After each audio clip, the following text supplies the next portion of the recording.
On sollicite l'aide des États-Unis d'Amérique, l'aide de la Chine, l'aide de la France, et c'est vrai, ça peut jouer de quelque chose. Mais n'oublions pas qu'on a reçu de grandes crises qui ont témoigné ce continent et qui épargnent encore aujourd'hui à la Centrafrique. On n'arrive pas à tout rétablir totalement la paix. La vie s'agit de quoi? C'est la même chose à les islamistes d'un côté et les autres confessions de l'autre. Alors, au moment où on n'arrive pas, on lance des appels de l'autre côté. Je crois qu'il serait mieux quand même que d'abord le Nigeria et les Africains eux-mêmes cherchent quand même à quadriller le pays, les frontières et avoir quelques informations. Parce que c'est quand même étonnant quand le président de l'OTAN et le chef de sécurité ne savent pas, et que tous les dirigeants des 33 États du Nigeria ne savent pas là où se trouvent les enfants, où ils ont traversé la frontière, on doit quand même avoir eu quelques opinions, et c'est là où c'est dangereux. La situation s'est produite c'est depuis le 14 avril dernier, donc près d'un mois de cela, et l'Amnesty internationale condamne même le mutisme de la part du gouvernement d'avoir réagi sinon tardivement. Alors, Mongo Tchelang, par rapport à cette situation, peut-on parler ici d'un choc mondial? Le choc mondial, je pense que mes prédécesseurs ici, qui a fait l'histoire un peu de tout ce qui se passe, les origines de Boko Haram, les objectifs de Boko Haram, la manière de fonctionner de Boko Haram, je vois qu'ils ont pratiquement tout dit. Mais le choc, lui, il est là, le choc. De plus de 200 lycéennes, mais 260 lycéennes, non, c'est pas une mince affaire. Moi, le plus important n'est peut-être pas trop là. Moi, c'est l'expansion de l'islamisme aujourd'hui en Afrique. C'est ça qui inquiète le plus. Hein? Vous avez vu comment ça a traversé un peu l'Asie, le Moyen-Orient, par le Proche-Orient. Et aujourd'hui, c'est l'Afrique du Nord. C'est l'Afrique du Nord qui avait pris le relais. Vous voyez comment ça pérennise, ça continue. Ça perdure en Égypte. Hein? Comment ça perdure? C'est vrai que ce n'est pas le même mouvement, ce n'est pas la manière de fonctionner, elle n'est pas la même, mais au niveau du Nigeria, c'est Boko Haram. Mais moi, ma grande peur, c'est beaucoup plus l'extension de ce mouvement-là, de ce mouvement des islamistes au niveau sur le continent africain.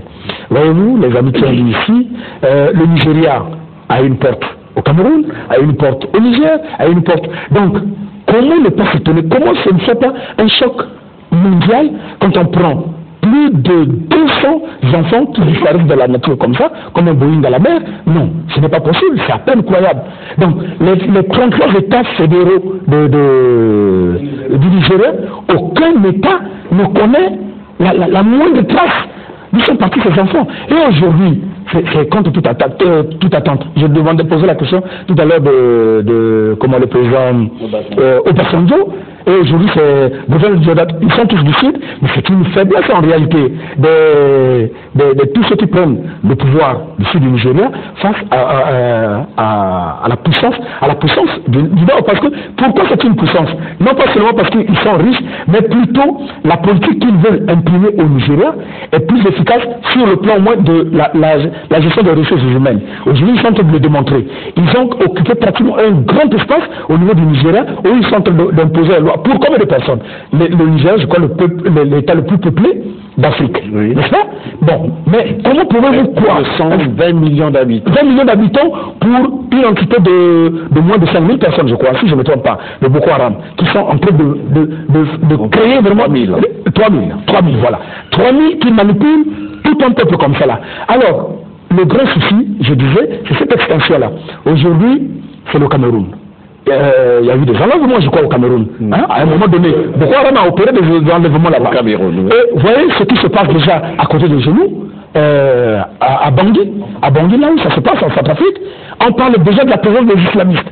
Bon, sous plusieurs formes, hein, je crois. Les ex-Séléka, est-ce qu'ils sont des islamistes? Bon, on parle des musulmans qui étaient là, qui sont partis, je crois, au Cameroun, au Tchad, quelque part. Bon, il y a mais les véhicules. Et il a dit ici, les véhicules de douaniers, des véhicules qui rentrent tous les jours. Et c'est là justement, là où nous devons trouver la justification pour nos frontières et parler de cela, pour freiner ce mouvement qui risque aussi de faire extension au niveau de l'Afrique centrale. au niveau de l'Afrique centrale. Les véhicules qui viennent passent droit, vont à Bakongo. Des écoles qui sont ouvertes ici à Brazzaville, où on enseigne que l'islam. On a évoqué Julien de Gauthier. Voilà, il a évoqué. Ce n'est quand même pas possible. Donc attention, c'est là où réside notre crainte, parce qu'on se dit, si on va revenir certainement sur l'affaire de la traversée entre Kinshasa et Brazzaville. Si déjà au niveau de Kinshasa et Brazzaville, vous voyez comment la traversée est facile, à une heure donnée, quand vous voulez, vous pouvez traverser comme vous voulez. Donc combien de fois, si là on n'arrive pas à arrêter ce phénomène, combien de fois est-ce qu'on pourra arrêter un phénomène qui part de très loin et on est en train de vivre des situations dans notre pays comme ça. Donc voyez-vous, le phénomène Boko Haram inquiète beaucoup, inquiète vraiment. Oui, merci bien, mon cher Jean-Mongo Tchelan. Oui, Lili, je vois réagir. Il y a une rectification que je veux faire. Premièrement, le Nigeria n'a pas 33 États, à 36 États. À 36 États, c'est là-dessus. Oui, 36 États. Si on inclut la capitale fédérale qui est Abuja, ça donne 37. Donc ils ont 36 États.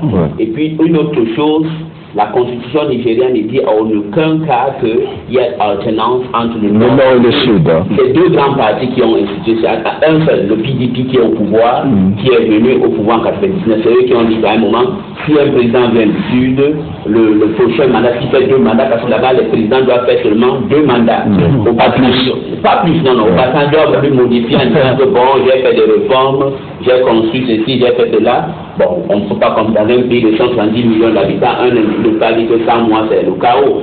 Donc la constitution nigérienne dit que c'est 2 mandats, mais ça doit alterner. Et autre chose que je voudrais encore dire est que, le Boko Haram n'est pas dans tout le nord du Nigeria. L'armée nigérienne, quand même puissante, a été capable de la circoncire dans le nord-est du Nigeria.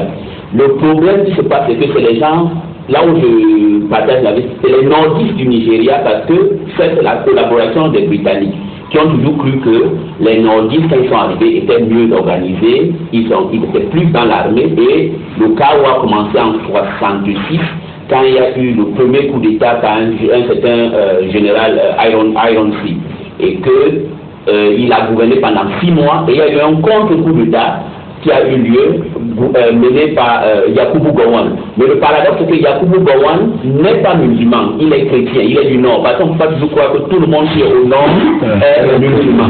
Au nord du Nigeria, il y a des chrétiens aussi. Et autre chose, les gens du Sud ont l'avantage, parce que quand il y a eu une démocratie au Nigeria, les gens du Sud sont plus à l'école, les gens du Nord, parce qu'ils étaient des militaires, leurs parents étaient des généraux, ils n'ont pas pris l'école d'une manière importante. C'est là où ça donne à tout le monde matière à réfléchir. L'école est très importante. Si on n'envoie pas nos amis à l'école, nos enfants à l'école, quand nous passons au pouvoir, ça va nous donner un certain privilège. Voilà le cas. Je pense que le problème du Nigeria est que la faute, c'est la coopération sous-régionale. Le Cameroun, par exemple, joue un petit jeu ambigu. Parce que les Camerounais ont un peu peur. Parce que les Camerounais ont peur que s'ils mènent une lutte féroce contre Boko Haram au Cameroun, déjà, il y a les villes au Cameroun maintenant que la vie s'est arrêtée. Par exemple, comme tu vois, par exemple, à Maroua, les gens ne vivent plus là-bas au Cameroun. Le Cameroun joue un jeu ambigu. Et puis, le Tchad, le Niger. Et le problème maintenant, moi, en tant que j'analyse ce problème, le danger, c'est l'implication de la France, l'implication des États-Unis. Je pense que, comme les collègues ont dit, il fallait qu'on regarde sur la coopération sous-régionale. C'est ça qui est très important. Si elle a été accentuée. Autre chose, mon collègue a parlé de l'islamisation du Congo. Attention, tous les musulmans ne sont pas terroristes. Il ne faut pas qu'on mélange le genre. Le fait qu'un enfant va apprendre l'école coranique à l'école, ce n'est pas quand même mauvais. Par exemple, je suis protestant. Moi, je n'aimerais pas, je dois le dire carrément, je n'aimerais pas que mes enfants vont dans une école catholique. Bon, si un papa veut que de le bas âge, son enfant apprenne les choses islamiques, mais il faudra seulement que le ministère de l'Éducation nationale puisse contrôler cette lutte. Voilà, merci. Merci. Il y a un téléspectateur qui pense qu'il y a une manipulation politique. Même spirituellement, les Nigérians peuvent savoir où se cachent ces filles et ces Boko Haram. Alors, vous savez, c'est un téléspectateur qui participe de temps en temps à l'émission, mais de manière anonyme. Et Alphonse Dogo, oui. Oui, je voudrais quand même, au-delà du fait que faudrait pas stigmatiser les choses.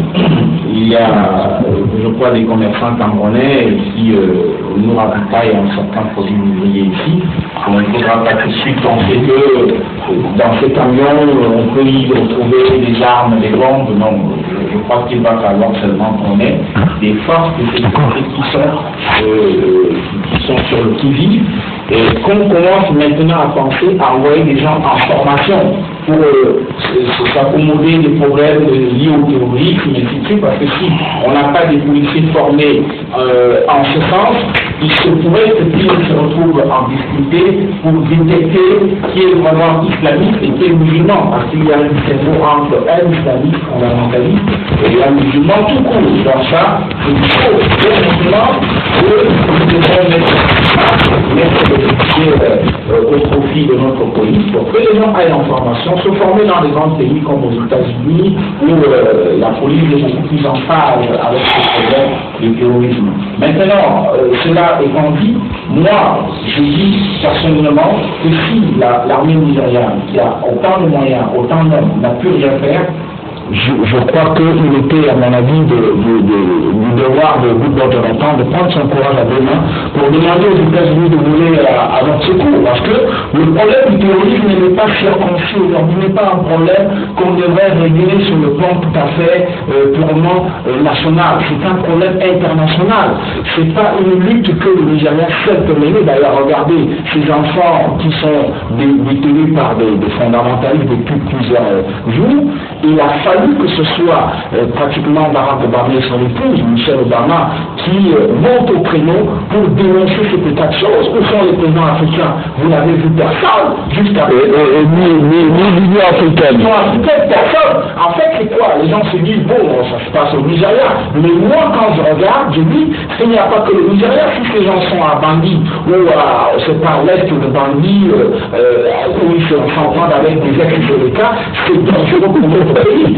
Si nous avons une forte communauté, n'est-ce pas, à connotation musulmane chez nous, ils ne sont pas islamistes, ils ne sont pas tous islamistes, je n'ai pas de moyen pour identifier que parmi ces musulmans, il peut y avoir des fondamentalistes, mais j'ai dit, pour moi, c'est quelques soucis d'inquiétude. Lorsqu'on sait que la grande mosquée est financée par le Qatar, pourrait se construire dans ce pays, et alors ce sera évidemment un lieu de pèlerinage pour beaucoup de musulmans de la sous-région, et même si les musulmans de la sous-région viennent, il se pourrait que parmi eux, on en trouve des fondamentalistes. Les fondamentalistes, ce n'est pas nécessairement, comme on dit certains collègues ici, parce qu'ils vivent dans des conditions tout à fait misérables, c'est des gens qui sont endoctrinés, qui vivent bien. Ben Laden ne vivait pas dans des conditions tout à fait difficiles, il vivait dans les conditions de violence, mais il a décidé de mener le djihadiste. Donc ce sont des gens qui sont endoctrinés et qui pensent qu'ils devraient absolument établir à travers le monde un État islamique. Vous ne pouvez pas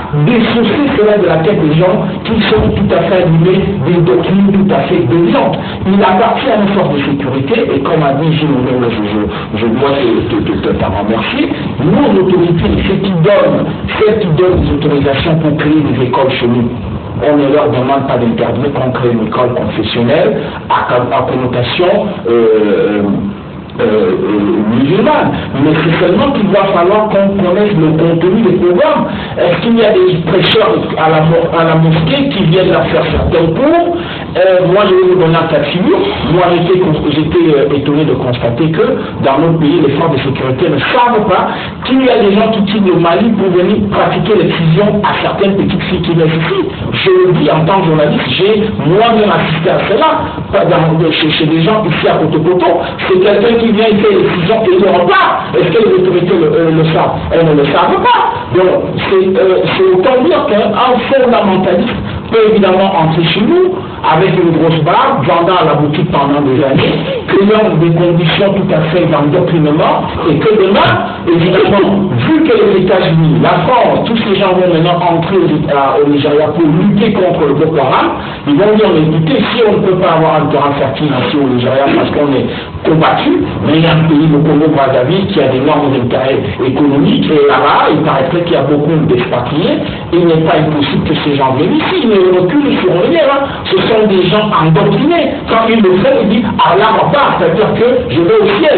Donc il faut vraiment faire attention à ce état de choses. Merci bien. Le Conseil de sécurité des Nations Unies envisage de sanctionner le Boko Haram. Je voulais savoir ici, selon vous, quelle peut être la nature de ces sanctions. Oui. Moi, en réalité, parlant des sanctions, personnellement, je ne crois pas que les sanctions promises vont faire changer d'avis, vont avoir l'influence sur les agissements de Boko Haram. On a vu que ces sanctions, même dans certains pays, là où les personnalités sont identifiées, sont connues, parfois ne changent pas grand-chose. Moi, je crois que la communauté internationale, notamment l'ONU, devrait plutôt changer la façon d'agir. La façon d'agir en faisant quoi concrètement? En donnant suffisamment de moyens aux pays qui ont suffisamment de formation, de cadres dans la lutte contre le terrorisme. Vous voyez? Sinon, les sanctions, vous avez M. Congo, vous voyez, celui qui est le président de Boko Haram, qui s'exhibe à travers le pays. Vous avez impliqué quelles sanctions vis-à-vis de lui? Vous croyez que lui, financièrement, il dépend des finances internationales? C'est les gens qui ont leur source de financement que vous ne pouvez pas identifier. Donc les solutions pour moi, c'est sont de fait. Merci. Sanctions sont de fait. Et vous? Non, sincèrement, je rejoins ce que l'autre a dit. Je ne crois pas aux sanctions. Mais moi, je pense qu'au niveau de l'Afrique, le niveau de l'Afrique, c'est le problème de l'alternance. Il faudrait à un moment donné que l'on fasse une démocratie à l'africaine. C'est-à-dire créer des conditions d'alternance véritables entre les différentes parties du pays. Je vais prendre un cas simple, au niveau par exemple, le Rwanda par exemple, où il y a deux principales communautés. Si l'on fait une transposition d'une démocratie à l'occidental ou au Rwanda, ça ne marchera pas. Il faut créer des conditions non subordonnées aux constitutions, faire de telle sorte que si un président du Sud, après avoir fait 2 mandats, qui laisse le pouvoir à un président, je crois que ça va contribuer à l'apaisement. Parce qu'au Nigeria, en réalité, on problème des complicités au niveau des forces de sécurité et ils appartiennent au nord. Merci. Rapidement, la nature des sanctions. Oui, je crois que ça fait rire. Entre Al-Qaïda et Boko Haram, qu'est-ce qui est plus dangereux? Si la communauté internationale n'a pas pu encore sanctionner Al-Qaïda, ils vont courir derrière Boko Haram. En ce moment-là, c'est pas de l'amusement. Je crois que pour que les sanctions marchent, il faudrait qu'il y ait des pesanteurs que les États frontaliers. Parce que les seules sanctions qui peuvent marcher, c'est de frapper tous les États qui donnent asile au Boko Haram. Et en ce moment-là, parce que je sais que Boko Haram, le patron ne peut pas garder son argent en France. Il ne peut pas garder son argent en France. Généralement, les sanctions des Nations de quoi? Blocage des fonds, blocage de ceci, et donc on ne voit pas les armes. On ne voit pas les armes à X à Y. Mais est-ce que vous êtes sûr que les garçons là, eux là, pour avoir leurs armes, ils sollicitent les pays qui dépendent des États-Unis? Je ne pense pas. Bon, écoutez, donc en ce moment-là, c'est de l'amusement, comme pour mettre un démon au cœur des Africains. Bon, moi je crois qu'il faut qu'on s'arrête là et que les États africains prennent leurs responsabilités, qu'ils pourchassent Boko Haram, et si on ne dit pas, bon, ils instaurent l'alternance pour régler ce problème de Boko Haram. Qu'est-ce que les gens là veulent? Il faut analyser ou bien organiser une conférence nationale au Nigeria pour que tous s'expriment et trouvent les vraies causes et règlent les vrais problèmes du Nigeria et de toutes ces rébellions qui viennent partout en Afrique. Je crois que c'est mieux. Merci Guy Benoît de Victor. Alors, Jean Mongo-Tchelam, quelle serait votre supputation par rapport aux sanctions qu'envisage les Nations Unies? Non, franchement, je partage l'avis de mes prédécesseurs. Je ne vois pas quelle va être la nature de ces sanctions-là contre Boko Haram pour porter quel effet, je ne vois pas. Mais par contre, il y a quelqu'un parmi nous ici qui a parlé de la force africaine. Que fait-elle? Les États-Unis se sont prononcés pour intervenir là-bas au Nigeria, les Français certainement. Ils n'ont même pas encore commencé. Ils n'ont même pas commencé leur intervention. C'est un second Mali. Hein. Bon, est-ce que ce sera dans le cadre de la recherche simplement ou pour traquer Boko Haram? On ne sait pas trop. avant de passer aux sanctions. Maintenant, le problème le plus important ici, c'est celui-là. L'organisation de l'Union africaine. Comment elle s'organise? Ce n'est pas possible qu'il y ait des situations comme ça. On est tous indifférents, mais l'Union africaine est comme indifférente, et ce sont les Américains et les Français qui vont venir pour s'imposer ici. Et vous avez vu comment ce qui s'est passé en Libye. Ce qui s'est passé en Libye. Il y a même eu des contradictions entre les chefs d'État africains. Il n'y a pas eu partage de sentiments de façon consensuelle. Et finalement, vous avez vu comment ça s'est soldé. Aujourd'hui, la Libye est morcelée. La nation s'est installée. Et on va venir encore au Nigeria pour faire. Je crois que le Nigeria étant un pays très peuplé, un grand pays, avec tout ce qui se passe, et si l'on amène cette grande puissance, cette super puissance, en tout cas, on n'est pas trop loin de vivre un État nigérian complètement décapité, un État qui va être vraiment morcelé, peut-être plus que la Libye. Mais donc, que fait l'Union africaine justement? Pourquoi ces présidents sont-ils indifférents vis-à-vis des problèmes qui se passent sur le continent? Il faut qu'ils s'organisent. On a tenté d'un semblant d'une mutuelle d'armée qui devrait intervenir pour la situation en Libye. On n'a jamais pu. C'est juste le temps de mettre le temps de disparaître. Et aujourd'hui, vous voyez, ce phénomène qui est en train de mettre, on va passer par des sanctions. Ça va être encore un dictat des Américains, un dictat des Nations Unies sur le continent africain. Merci bien, Mongo Tselan. Alors nous allons terminer sur cette question avec Elie Smith. Oui, mais le problème avec mes collègues, ça m'amuse un peu. Premièrement, au Nigeria, il y a une conférence qui se passe actuellement, une conférence nationale. Et deuxièmement, le Nigeria, c'est environ 1 million de kilomètres carrés. Et une fois de plus, la secte est dans un coin. Donc, le Nigeria, c'est grand, ils ont la première puissance sur le continent, ils ont une grande croissance. Et il n'y a pas de démocratie africaine. La démocratie est universelle. Ce qu'il y a le truc de démocratie africaine, c'est pour permettre à un certain groupe de personnes de rester éternellement au pouvoir ou de fabriquer les histoires, non. Et au Nigeria, l'alternance ne se pose pas. Parce que Abdel Salami est parti, Obasanjo est venu, il est parti. Obasanjo est d'où? Obasanjo est du sud. Abdel Salami était du nord, attention. Abdel Salami Aboubakar, c'était celui qui a organisé les élections en 1999, qui a permis que Obasanjo gagne. Et puis les gens du nord vont un peu laisser les gens travailler. Et quelle est l'origine de celui qui est actuellement au pouvoir? Vous ne voyez pas que c'est l'accumulation? Non, il y a de l'accumulation à terre. Mais si Obasanjo est du sud, Goodluck Jonathan est aussi du sud, consécutivement ils ont géré le pays. Non, le Nigeria a une espace à faire 50 ans. Et sur 50 ans, contre tous les présidents qui ont gouverné le Nigeria, la majorité vient du nord. Tu commences de Takawa Aboubakar jusqu'à Sani Abacha, Abdou Salami Aboubakar, Babangida, tous viennent du nord. Les gens du nord ne doivent pas croire que Dieu les a créés de gouverner le pays éternellement par coup d'État. Le problème c'est ceci, c'est la démocratie ou ce ne l'est pas. Ce qui se passe au nord du Nigeria, en particulier ce qui se passe avec les Boko Haram, il y a un problème. Quand vous êtes pauvre, vous n'êtes pas à l'école, on va vous manipuler facilement. Et deuxièmement, M. Goodluck Jonathan était le vice-président de M. celui qui est mort, Umaru Yar'Adua est mort, et M. Jonathan lui est succédé par fait comme ça, c'est un système présidentiel. Si le président meurt, le vice-président prend le temps. Ça n'a pas de problème d'alternance politique. D'ailleurs, il y a des élections qui auront lieu là-bas en 2015, l'élection de la Sainte-Valentine du 14 février. Donc, je pense que le plan du Nigeria ou le plan du Boko Haram est qu'il faut une coopération sous-régionale forte. Il faut que le Cameroun, il faut que le Tchad, il faut que le Niger. Le problème c'est le Tchad, le Niger, ils jouent le jeu. Celui qui ne joue pas le jeu, c'est le Cameroun. Les autorités camerounaises sont ambiguës parce que eux, ils ont peur, ils ont une grande communauté musulmane qui sont là-bas, ils sont un peu en train de les cajoler, c'est le problème. Je pense que sanctionner, comme les Nations Unies, Aboubakar Chakou que vous avez vu là-bas, il s'en fout, il ne va jamais en France, il n'a pas de compte bancaire, il est même venu à Kano, le plus grand ville du Nord, il vient jamais. Donc combien de fois? Je crois que c'est une manière, je pense que le Nigeria aura la capacité de vaincre, mais il faudra que ça soit un lutte collective, que tous les pays de la sous-région soient vraiment sérieux et qu'on fasse attention avec Qatar, on fasse attention avec l'Arabie Saoudite, parce que Nouroudine Adam, celui qui a financé le Sénégal, qui est en Haut-Bénin aujourd'hui, qui a eu des sanctions, lui, il a eu l'argent par le Qatar et qui a aussi l'expansion islamique a commencé ici en Afrique, beaucoup en 89, du Soudan, quand le Soudan Bachir est venu au pouvoir avec l'idéologue Hassan Al-Tourabi.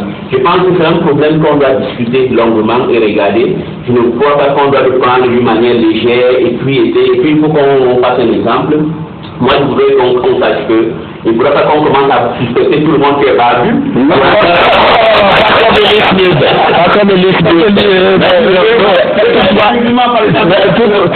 Toutefois, la gestion de pouvoir en démocratie ne s'exprime pas en termes de nord et de sud. Alors, nous allons revenir sur cette question, car ça reste d'actualité. Ce qu'on retient ici, il y a 276 jeunes filles lycéennes sont enlevées au Nigeria par un groupe armé appelé Boko Haram, un groupe islamiste. Passons